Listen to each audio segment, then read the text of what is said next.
नगर परिषदच्या निवडणुका संपल्या आहेत आणि आता महानगरपालिकेच्या निवडणुका येत आहेत. पण तुम्ही कधी विचार केलाय का, एका शहरात नगर परिषद असते तर दुसऱ्या शहरात थेट महानगरपालिका का असते? दोन्ही ठिकाणी कर भरतो, दोन्ही ठिकाणी रस्ते, पाणी, स्वच्छता हवी असते. मग फरक नेमका कुठे आहे? चला सोप्या उदाहरणातून समजून घेऊया. सर्वात आधी नगर परिषद म्हणजे काय? जेव्हा एखादं शहर लहान असतं, लोकसंख्या मर्यादित असते आणि विकासाचा वेग मध्यम असतो, तेव्हा तिथे नगर परिषद स्थापन केली जाते. साधारण 25,000 ते 3 लाख लोकसंख्या.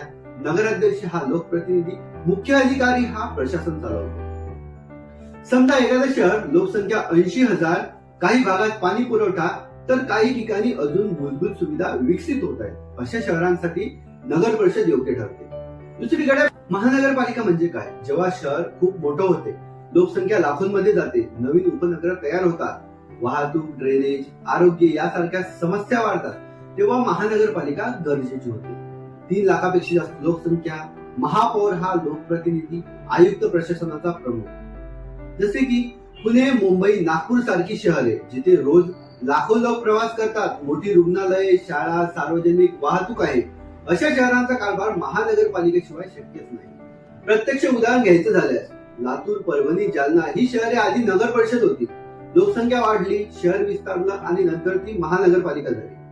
थोडक्यात सांगायचं झालं तर नगर परिषद ही शहराच्या सुरुवातीची पायरी आहे आणि महानगरपालिका ही विकसित शहराची गरज आहे. शहर जसं वाढतं तसं प्रशासनही अधिक सक्षम, अधिक जबाबदार आणि अधिक मजबूत होतं. ही माहिती आवडल्यास व्हिडिओला लाईक आणि चॅनलला सबस्क्राईब करायला विसरू नका.